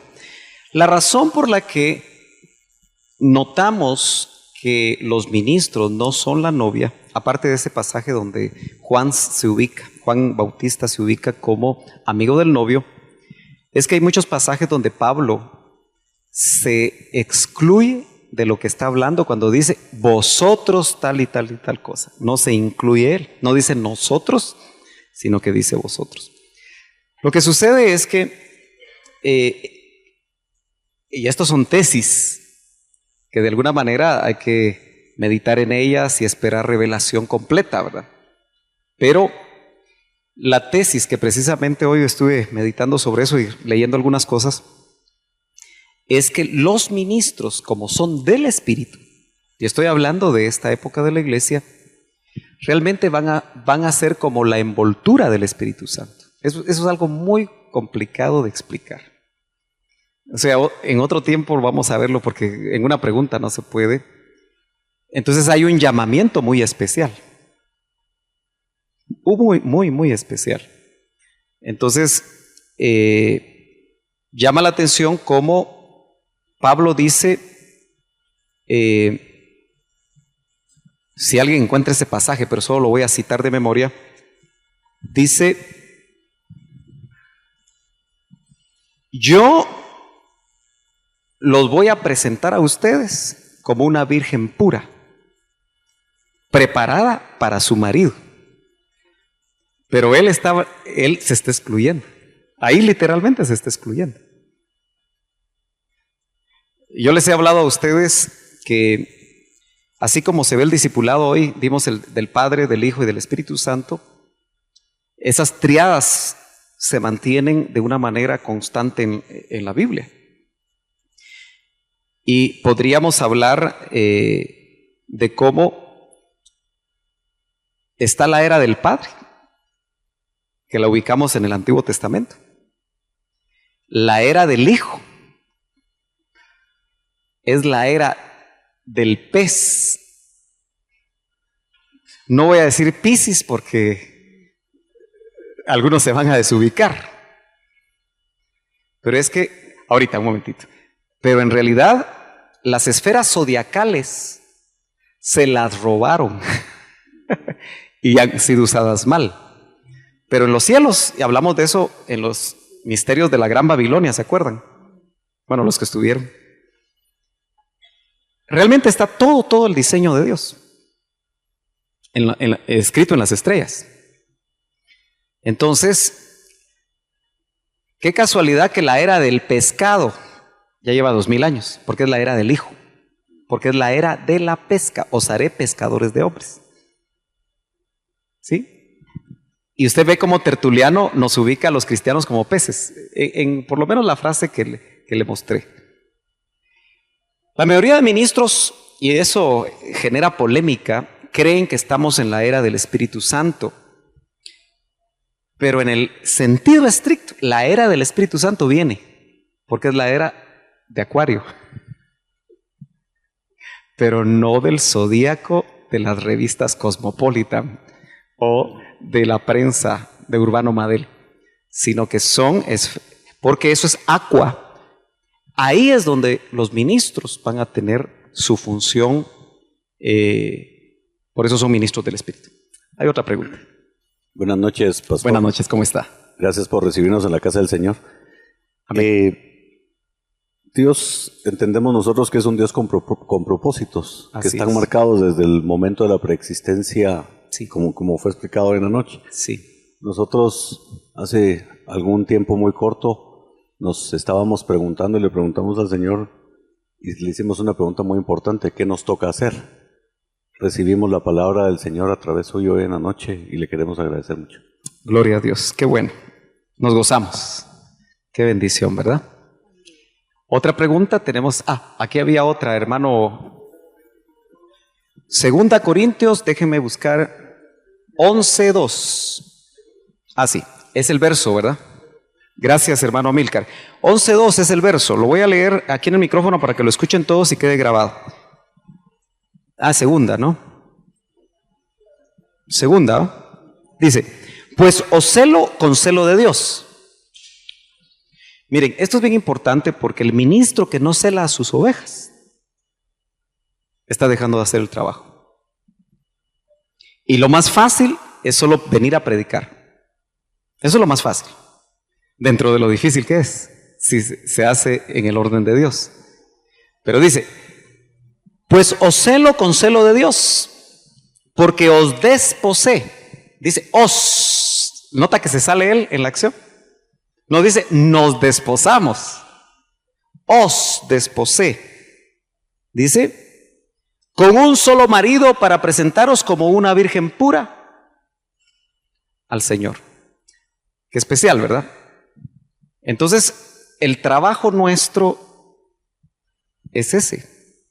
Por eso usted, obviamente que es miembro de acá, pero los que tienen pastores en otra congregación, según sea el caso, cuando su pastor los cele en cuanto a su vida espiritual, no se moleste. Yo cuando no veo a algunos congregarse los llamo o los visito y le digo: ¿qué está pasando? ¿Por qué no vienen? Es que nos fuimos a pasear, sí, pero hace 3 domingos que no te veo. ¿Por qué? Porque qué fácil es perder el ritmo de la vida espiritual. Muy fácil. Por eso dice la Biblia desde hace tanto tiempo: no dejando de congregaros, como algunos tienen por costumbre. Otra pregunta. Yo tengo las 9. Nos podríamos ir ya, pero si hay 1 o 2 o 3 preguntas, hermano Milton, podemos aprovechar. Amén. Usted nos mencionaba, hermano Sergio, con relación al discipulado, que no solamente exponer la palabra. Sí. Viene siendo como una manera como una ayuda del ministerio pastoral. Si lo veo yo así, tal vez por la figura que hay en la escuela del Padre, del Salmo 23, ¿verdad? Que el Padre era nuestro pastor. Luego vemos al Hijo como el príncipe de los pastores que usted nos mencionaba el domingo en Primera de Pedro. Y esto viene siendo como también en cierta manera guiar a las mismas ovejas o darles instrucción, ¿verdad? O los verdes pastos, ¿verdad? Tienes razón. Yo llamo al discipulador, al que es discipulador, para mí es una extensión pastoral. De hecho, en esta congregación que se basa en discipulado, esa es la visión realmente que queremos continuamente estar desarrollando, porque yo no estoy interesado en crecer en número si solo voy a tener asistentes. Yo estoy interesado en que la palabra crezca, como lo leímos ahí en Hechos, y que el discipulado se multiplique. Y la palabra crecía y el discípulo se multiplicaba. ¿Por qué? Porque indudablemente el discipulado o el discipulador, ya en una estructura como la que estamos desarrollando aquí, los discipuladores, yo no sé si han logrado darse cuenta de la trascendencia del trabajo que hacen, aunque discipulen 1, o 2, o 3, porque se vuelven mis brazos como ministro, como pastor de acá, local, se vuelven mis brazos. Yo no puedo ir a todos, especialmente si hay que ir simultáneamente, pero aquellos que espero que tengan el mismo espíritu y que sean discípulos, puedan ir como que si yo estuviera. Porque eso es lo que hicieron, lo que Cristo hizo con estos hombres. Y lo que estos hombres esperaban que hicieran los demás. Entonces, yo le llamo a un discipulador un pastor sin título, en el sentido de ser muchos pastores en una iglesia local. Porque él va a ir a visitar, él va a hacer realidad, porque solo en el contexto del discipulado se puede vivir la palabra que dice, llorad con los que lloran. Aunque yo quisiera, ya con las personas que vienen a la congregación, no podría estar con todos, y de hecho no lo puedo hacer. Pero sí envío. Y los discipuladores reciben instrucciones. Mira, por favor, visita a fulano de tal, necesito saber cómo está. Y así me multiplico en los discipuladores. Es una función pastoral. Es mucho más importante de lo que hemos creído. Y también el discipulado se fundamenta en dos cosas, que lo vivió Cristo en su modelo, que es el modelo original de discipulado. El Señor les enseñaba, o sea, sí hay transmisión de alguna medida de conocimiento, pero de tipo espiritual, pero también hay compañerismo. Dos columnas sostienen al discipulado: la enseñanza y la comunión. Y esa comunión es vital. Usted se tiene que sentir cercano al que lo discipula y cercanos a aquellos que están con usted discipulándolos. Ahí se hace realidad, gozaos con los que se gozan.